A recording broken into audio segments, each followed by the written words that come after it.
Christians.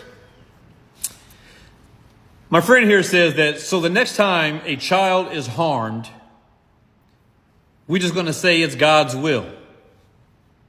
Yes, that's exactly what we say. Every birth is God's will. Every death is God's will. And every birth and every death of every single individual, regardless of age, race, color, creed, language, whatever.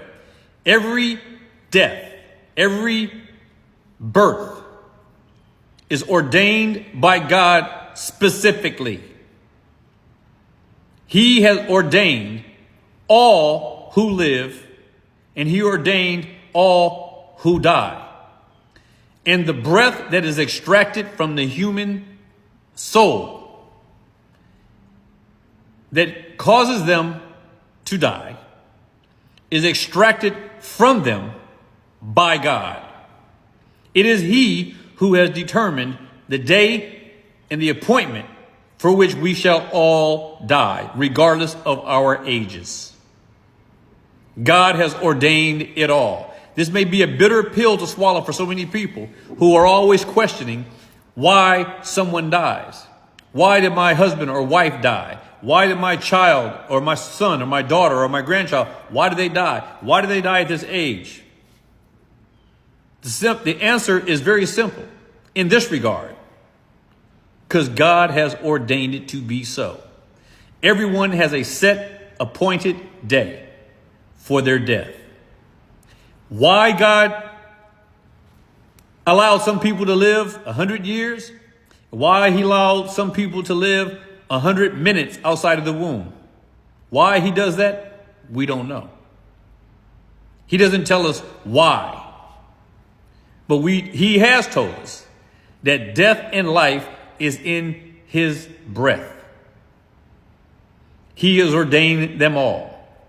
Not only did he ordain the death of all people, he ordained the way they die.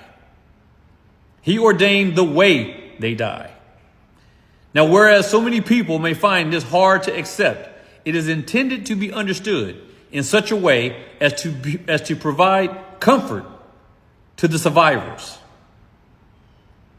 To know that the death of all those whom we love, regardless of age, regardless of their nearness to us, it is ordained by God. All things are in his control, and that is what gives us comfort. Because if it was outside of the control of God, then most people, all people, would have grounds to complain.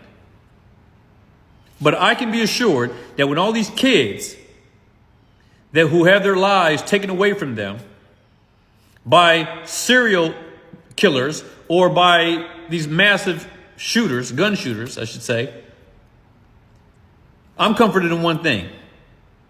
Not only knowing that it was God who ordered their time to go, those kids, and as terrible as that is, it's a great comfort to me because I know also that God will hold those responsible who allow this to happen. And that includes politicians that are in power who refuse to do anything about these guns. And before people start running at me about the Second Right Amendments, I don't give a crap about your Second Right Amendments. Especially since 9 out of 10 of you don't even know what the amendment is talking about. But I do know one thing. God is going to provide a remedy and retribution for all those who have had a part in the murder of these children. He's going to get those who actually